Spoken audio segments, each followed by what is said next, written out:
think you call me Oriayo, that I would not make a good elder, yet look at this demonstration of bravery. The great Satatanerat has been slain by my hand, at least partially. And let it be known that the great master planner of this is none other than your humble Matatak. Arcot! Once... That's right, it's Arcot.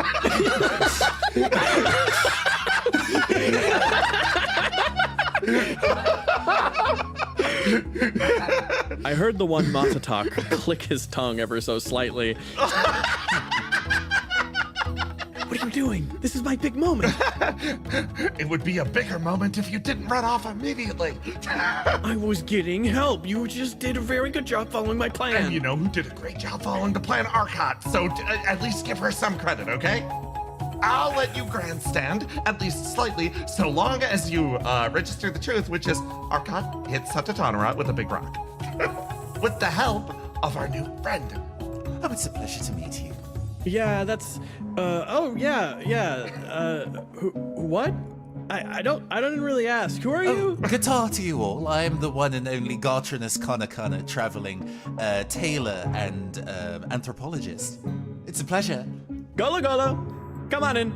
Peeking through an eyelid, I managed to catch a glimpse of Matatak walking away rather proudly of himself. He did stop for some reason I did not quite understand, though, as he seemed to approach another one, and I could see a very slight gleam of his eyes fade as he sort of glanced forward at someone else approaching, his face clamming up as another form entered around the corner. Matatak? Yes. Orya Batakanatat. We found something. We found something? I noticed her looking, and so I dipped back inside of the eyelid. And whose idea was it to do this? Oh, Arcot, ma'am. Arcot came up with a great plan in order to... Arcot's plan was absolutely marvelous. She hit it with a big rock and shot it with an arrow, laid a great trap. You should go talk to her all about that. I've got to go. The sound of an approaching Goloin seemed more subtle. I could hear the sound of wood clicking on wood. It seemed to be some form of walking stick. She approached, and I heard her voice, a bit hollow, a bit rough, but still a mix of both commanding yet slightly annoyed. Arcot, is that true? What did Matatak tell you? Matatak told me you've been hunting and you had a great plan. You hit it with a rock, you laid a trap, and you did all of this without permission of the Strone, I'm assuming. I got permission from Yayo. Her attention shifts over. I could hear almost the sound of the snap of a wooden pole being slammed in the ground. A punctuation for a shift in blame. Yayo? Yes? Was this your idea then? Did you get approval? Did you get written approval from the Strone? Written approval from the Strone? It was our outpost. It's a very important maneuver to make sure that the adventurers do not find us. Consider it an extension of our covert operations to make sure that our village remains safe and unknown. We were simply out at the outpost, and this creature ambushed us. We should be applauding Arcot's bravery, not theorizing about conspiracy. Oh, I for one would absolutely go and appreciate the hard work of Arcat for not only doing such an impressive feat, but also saving my life. I clamber, realizing that I am currently behind the beast and maybe obscuring myself from the village elder. I nobly clambered atop the now slightly slippery body before landing not too ungraciously on the other side.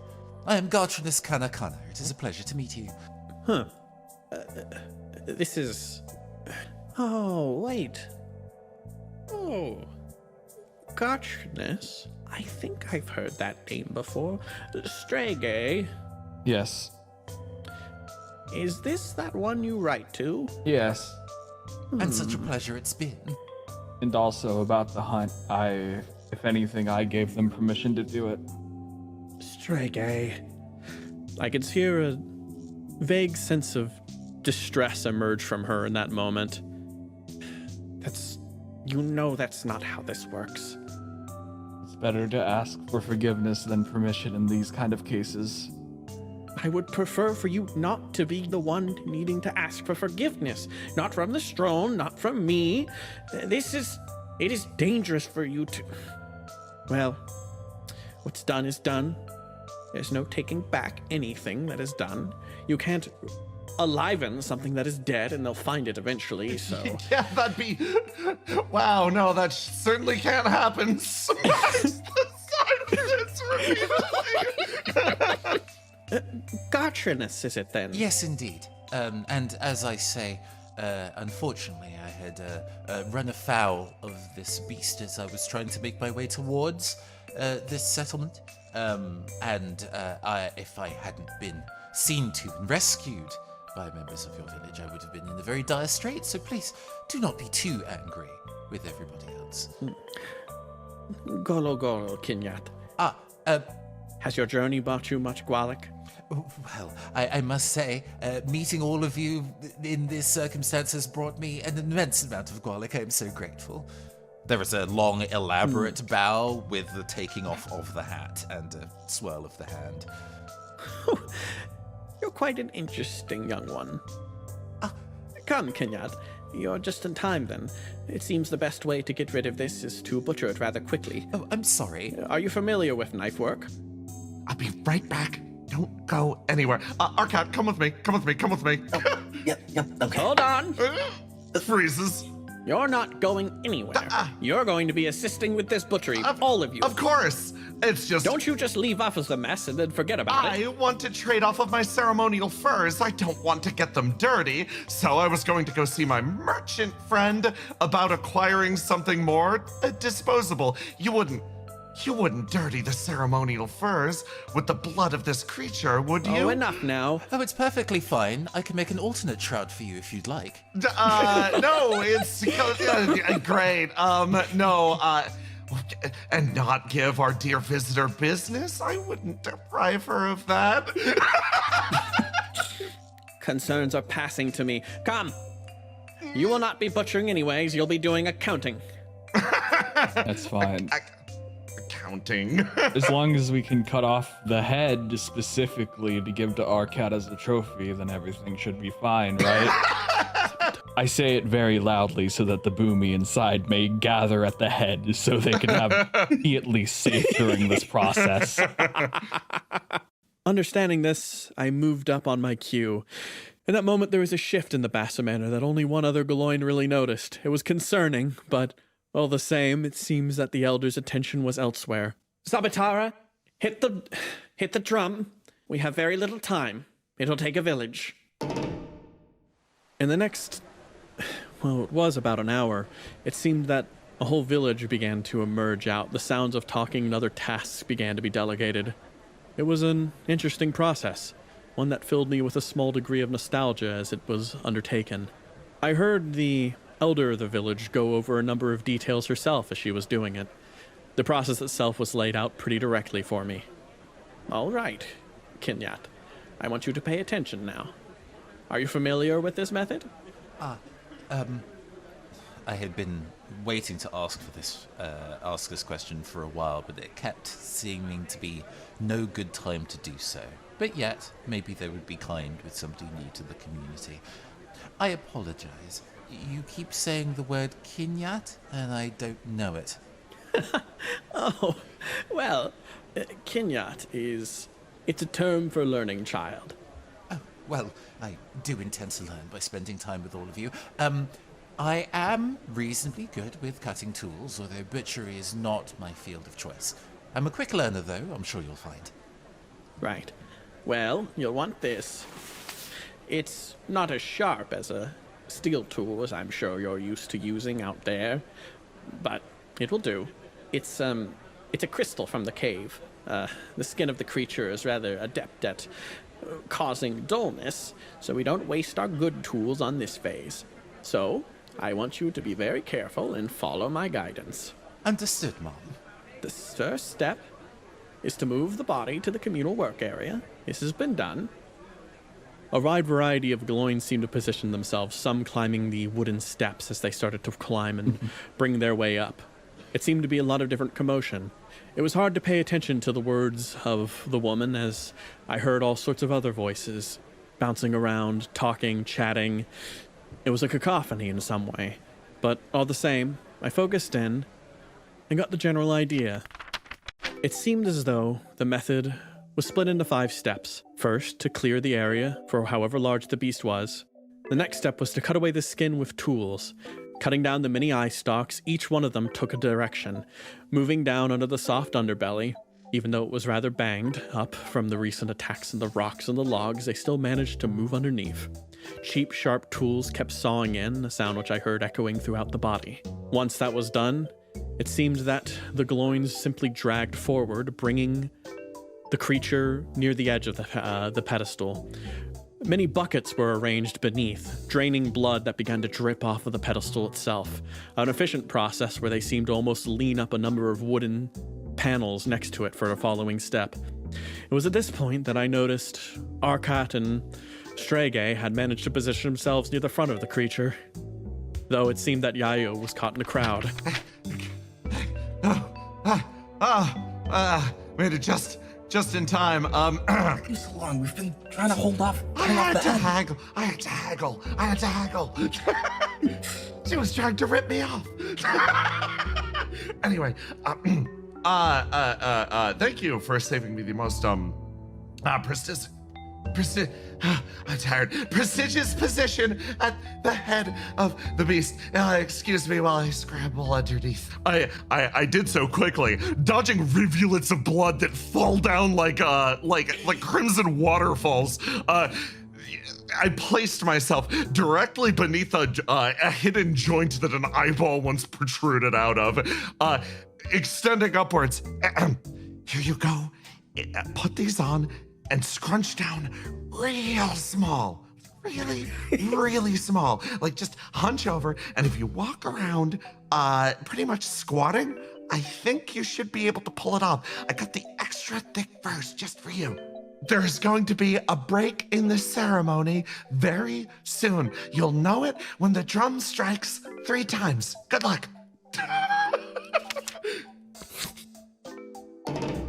I stumbled out, pulling myself away and managing to exit out following all the directions. It was a bit of a disgraceful thing, but earnestly the wiggling out seemed to go rather well once they started pulling the head off. As they did so, I positioned myself out from underneath, and for some reason there was a rather aghast look at me from some of the nearby Galoins. At first I thought it was my cover being blown, but I think it was something else instead. Oh boy. You there! Don't stand under the blood! Yeah, be very careful. Right. Melinata.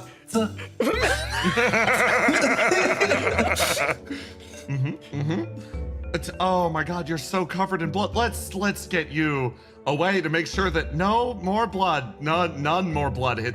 Why don't we go in this direction? The crowd's are over here. Ah, yes. Would you mind showing me how to do that particular slice again? I am actually quite used to skinning for leather, but it seems that this material is so much tougher than the things I've done before. Well, all right. I heard the sound of that familiar sawing. It seems despite her age, she still had a firm grip. The cutting sound was run through as the blood continued to be drained. This time I could see it for myself, as the process was very efficient and was happening rather fast considering the bulk and size. It seemed once the eye stalks had been cut from the downward to the stomach, there was a perfect line down the way where the skin began to be spread out in a very flat mat.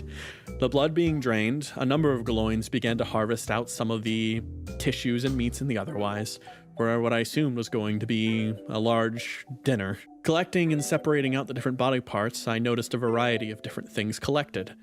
Down to the leather, it was rather precise. Meat and flesh collected. I also noticed that at this stage, step 4 began, as producing out a device of some kind, a small little scalping tool, she approached Gartrinus. All right, now, Kinyat, have you ever scraped before? Actually, yes, I have. Or at least, I have practiced as much as I could with the resources I had available. Yes?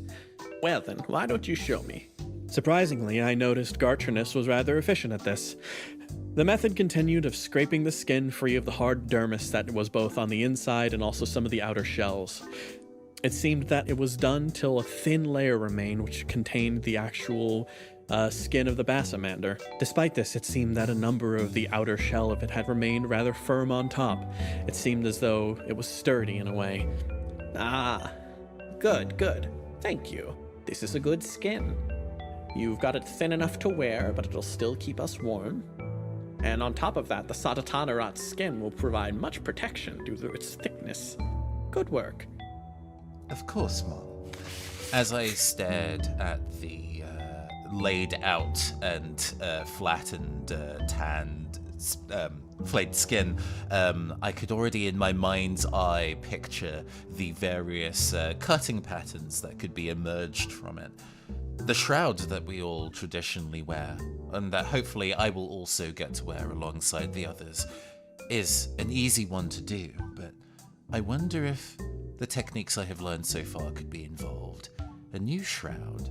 A fashionable one? I should honestly try to see if I could get you to show some of the others.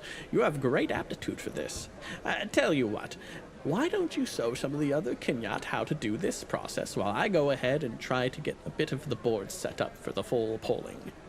Oh, wonderful. Yes, Strege, would you be interested in me showing you how I do my style of this technique?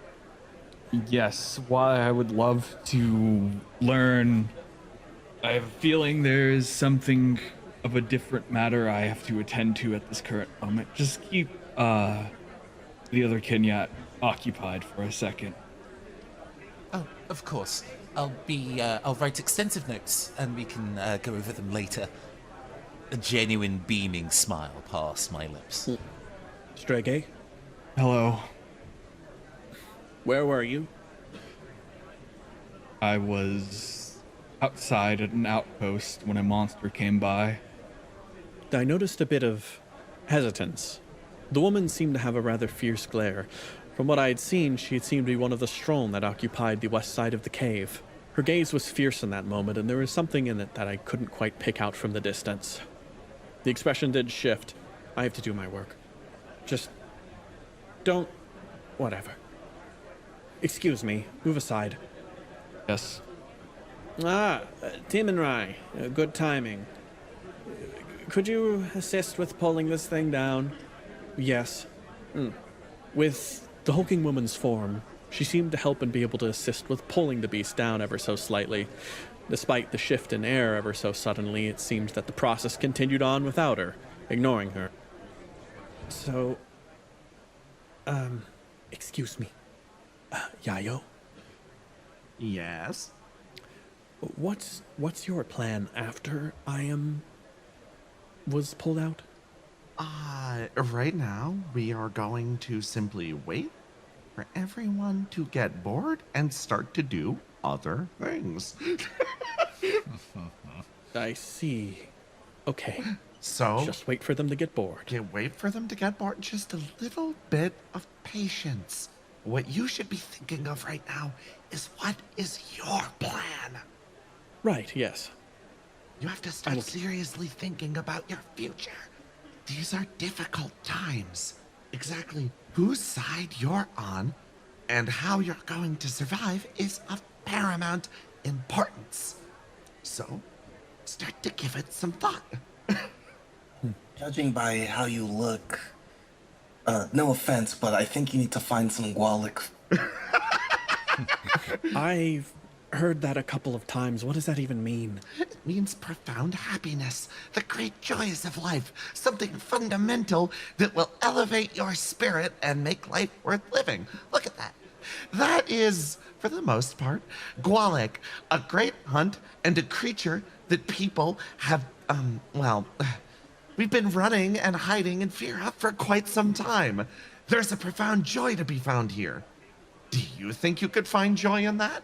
I looked upon the ceremony here, the many steps, the last one in process now, already in place. When I had overheard, the skin was being wet scraped, washed a number of times, in preparation of a smoke tan. The thought itself almost made me feel homesick. I noticed that at a certain point they began to pull out what was left of the scattered brains. They seemed to be using it and mixing it with some other fats to use as a cooling process, something to maybe try to do it with alongside the tanning process. I remember in my own town we had used vegetable oils for that. As I stared across at the number of assembled, I had realized that, to a degree, there's a profound sadness in the way the people moved. It was a happy circumstance, but there was a weight that pressed on the backs. A weight that all was pushed away by the sounds of merriment, talking, discussion, and activity, one that had already reached its peak as the Basimander began to be moved on to the tanning phase. I noticed a number of people slowly stepped off, being dismissed. Some laid back, relaxed, otherwise a malaise seemed to settle across the area. I held my true thoughts, and instead said, yes, perhaps I could. Good then. That's good, probably. Considering your new life state, it is going to be important to find... how do I express this? Well, I know not everybody agrees with this personal point of philosophy of mine, but right now, beggars cannot be choosers, as they say.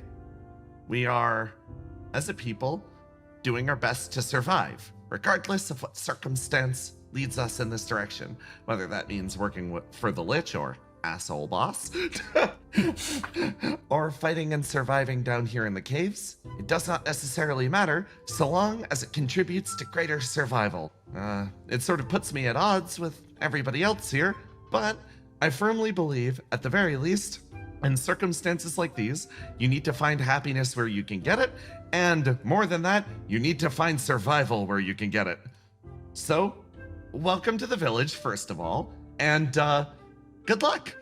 You're in as deep shit as the rest of us.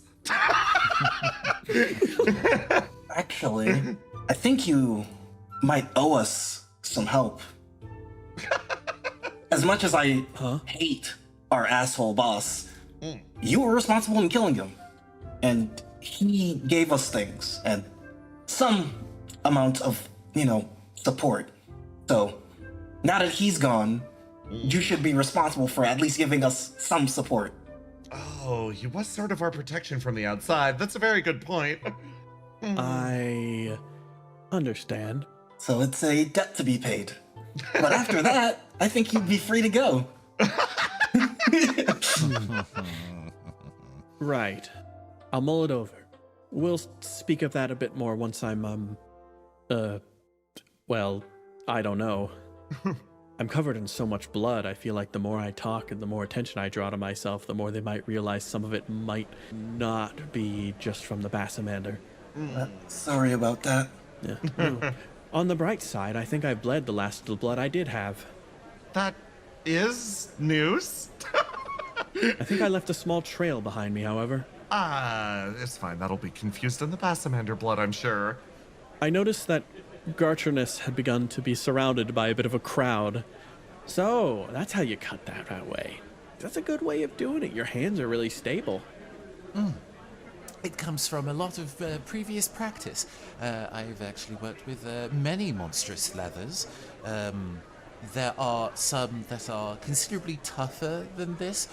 They're often for more kind of, I suppose, structural shapes. Have you ever seen cubist leather armor? It's actually very impressive in terms of how it's put together. Nope, can't say I have. Oh, I must make you some. I think it would be a delightful accompaniment to the shroud you currently wear. Maybe. I'm not sure. I don't know how to say it. I just don't know if I mean, I haven't seen it before, so I wouldn't know if it would fit well with me. Oh, I'm okay. Well, I hopefully I'll be spending a little bit more time here, getting to kind of know you all. I have a bit of a fact-finding piece that I want to write, so I'll be having a chat with everybody over the next little while to get to know you and the community a bit better.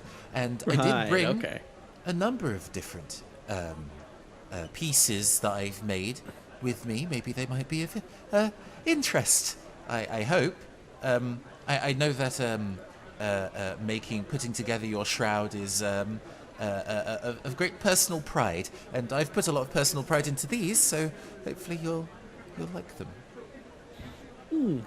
I could probably look at a Humilic shroud all right. That sounds okay. There was a sudden sharp sound of an impact, a thud, as the one who just spoke found a sharp prod at their side. Ow! Don't say that. Sorry, Oria. I'll get back to work. In that awkward moment, I realized that I had possibly overstepped some kind of social boundary, although I'm not sure what. What he said was not a word I knew, but I could tell from the tone of things he was not being as kind as I would hoped. Maybe this will be a lot more difficult than I thought. With time, the Basimander's parts were slowly disassembled. The leathers were left out for smoking. The meat was assembled over at the kitchen, and the entire thing became a segmented mass. Blood had begun to coat the surrounding area, but some of the glowings even began to move on over and clean that up. Right. Well then, congratulations on your help.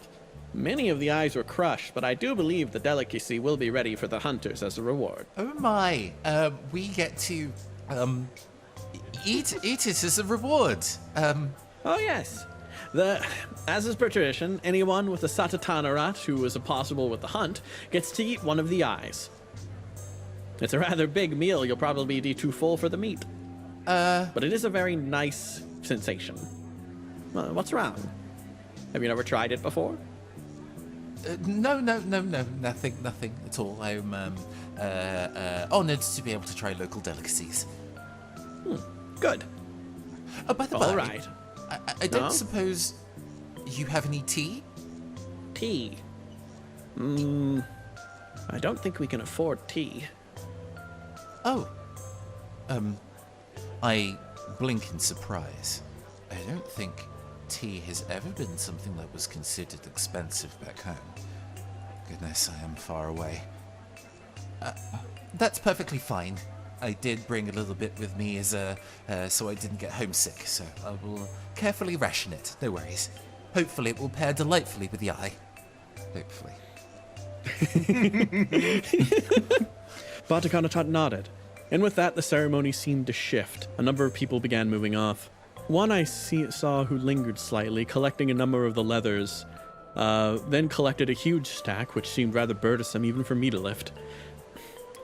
She stopped and seemed to turn over to Batakanatat. I'm going to begin with these. Is that all right?